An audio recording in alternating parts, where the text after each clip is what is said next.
Guys, कैसे हो आप लोग? अच्छे ही होंगे आप लोग। आज हम बात करने वाले हैं स्कैल्पिंग और इंट्राडे ट्रेडिंग के बारे में, जो कि आज हमारे लिए बेस्ट स्ट्रेटजी होने वाली है। इसमें हम कैसे ट्रेड कर सकते हैं और कैसे ही अच्छा एक्यूरेसी के साथ अपना अच्छे से ट्रेड कर सकते हैं। इंट्राडे ट्रेडिंग हमें बताती है कि ये एक ऐसी ट्रेडिंग होती है जिसमें दोस्तों कितना भी बड़ा कैपिटल क्यों ना हो, हमारा कैपिटल खाली का खाली हो जाता है थोड़ी सी भूल होने के कारण। तो इसलिए हमें कैसे ट्रेड करना है आज हम वो जानेंगे, और ये भी जानेंगे कि क्या बेस्ट हो सकता है, हमारे लिए बेस्ट स्ट्रेटजी इसकी क्या हो सकती है। तो चलिए डिस्कस करते हैं इसके बारे में। क्या करते हैं हम लोग, एक ही दिन में हमारा जो इंट्राडे ट्रेडिंग होता है इसमें हम एक ही दिन में अपना पोजीशन स्क्वायर ऑफ करना होता है, या चाहे हमारा लॉस हो या प्रॉफिट हो। इसी को बात को ध्यान में रख के चलना है कि कैसे हमें ट्रेड करना है अच्छे से। इसलिए ज़रूरी रहता है कि आप ऐसी ट्रेड में एंट्री करें जिसमें मोमेंटम हो। अगर बाय चांस आपने ट्रेड लिया और उसी दिन मार्केट साइड हो जाए तो फिर आपको प्रॉफिट तो होगा नहीं। तो इसलिए हमारा सबसे पहला काम है कि हम मोमेंटम वाले ट्रेड को सेलेक्ट करें। इस दिन मार्केट में मोमेंट आएगा या साइड वेज रहेगा, ये भी आज इसी वीडियो में हम डिस्कस करेंगे। तो चलिए, intraday time frame, don't worry, इसका आंसर भी इसी वीडियो में डिस्कस करेंगे। देखिए, इंट्राडे ट्रेडिंग दूसरे दिन फिर आपको प्रॉफिट नहीं होगा। टाइम फ्रेम यूज करने के लिए मैं आपको बेस्ट तरीका बताता हूँ, वह है बॉटम टू टॉप। कुछ लोग इसे टॉप टू बॉटम अप्रोच कहते हैं। काफ़ी सारे लोग बॉटम टू अप्रोच को यूज नहीं करते, लेकिन आप लोगों को यूज करना ज़रूर चाहिए। देखिए, इंट्राडे ट्रेडिंग के लिए आप 15 मिनट के टाइम फ्रेम यूज कर सकते हैं, लेकिन आपको सिर्फ एंट्री और एग्जिट प्लान करना है। आपको स्टेप आगे जाकर 1 आवर की टाइम फ्रेम जाकर सारे इम्पोर्टेंट लेवल ड्रॉ कर देने हैं, जैसे कि support, resistance, trend line, demand और सप्लाई जोन, मेजर ट्रेंड, और ये है सब कुछ।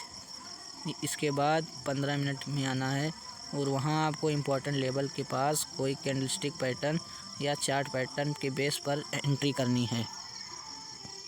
एंट्री और एग्जिट आप चाहे तो 5 मिनट के टाइम फ्रेम पर कर सकते हैं, जिसमें आपको रिस्क टू रिवॉर्ड मिल सकता है। लेकिन मैं पर्सनली 15 मिनट में यूज करता हूँ इंट्राडे के लिए। जैसे कि यहाँ पर देख सकते हैं 1 आवर की टाइम फ्रेम है।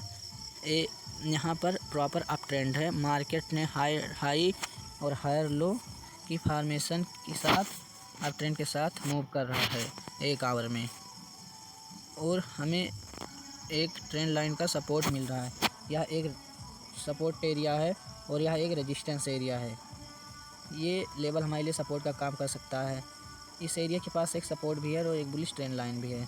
अगर मार्केट इस लेवल के पास कोई बुलिश कैंडल का सिग्नल देगा तो फिर हम बाय में एंट्री कर सकते हैं, किंतु एंट्री 15 मिनट के टाइम फ्रेम पर प्लान करेंगे बाय के लिए। नेक्स्ट हम छोटे टाइम फ्रेम में सेट करें तो हमें ऐसा देखने को मिलता है, क्या हमें मोमेंटम आएगा या साइड वेज मिलेगा, या चेक करने के लिए हम बोलिंजर बैंड यूज करेंगे। जिनको बोलिंजर बैंड के बारे में पता नहीं है उनके लिए हम बेसिक आइडिया दे देते हैं। देखिए, जब बोलिंजर बैंड, अपर बैंड और लोअर बैंड बहुत नैरो हो जाए तो इसका मतलब कि मार्केट अभी साइडवेज जोन में है, और लोअर बैंड बहुत दूर हो जाते हैं, इसका मतलब है कि मार्केट अब साइडवे हो चुका। जब ये बैंड किसी एक डायरेक्शन में ब्लास्ट करेगा तो ऊपर या नीचे, तो जिस डायरेक्शन में ब्लास्ट करेगा उसी डायरेक्शन में ट्रेड लेना और उसी डायरेक्शन में मोमेंटम आने के चांस रहते हैं। चलिए हमारे पिछले एग्जाम्पल को कंटिन्यू करेंगे। प्राइस लेसन हिंदी लेकर आया है सबसे बड़ा।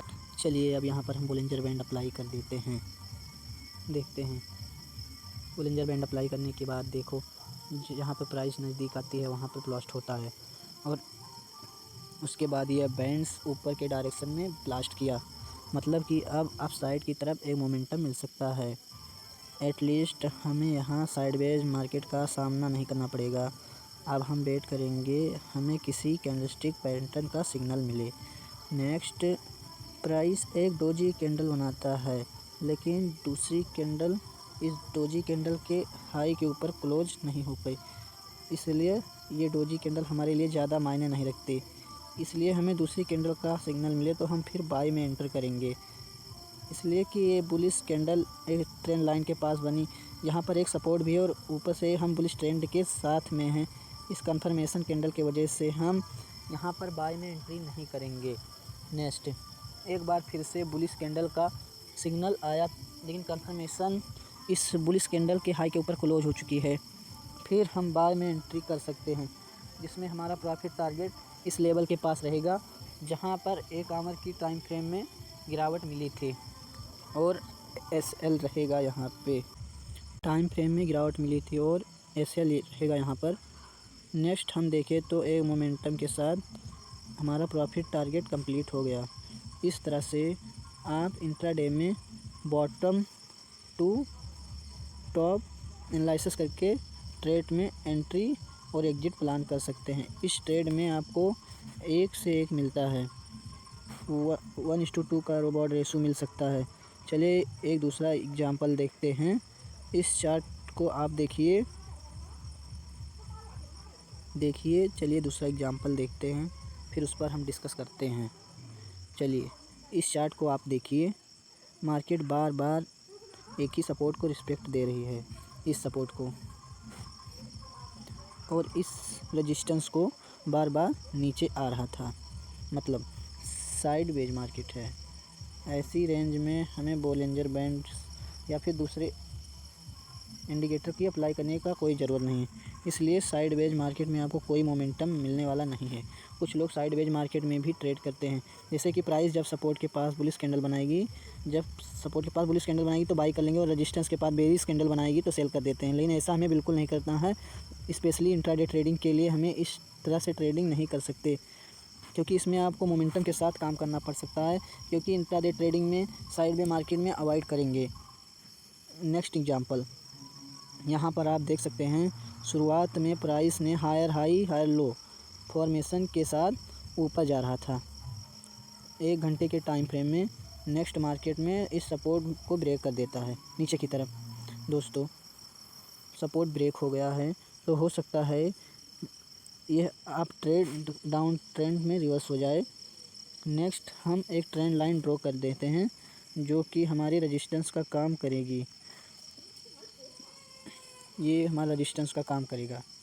इस चार्ट में हम टाइम फ्रेम को चेंज नहीं करेंगे। मैं आपको एक दूसरा इम्पॉर्टेंट कॉन्सेप्ट समझाना चाहता हूँ कि किस तरह से आपके लॉस होते हैं इंट्राडे में।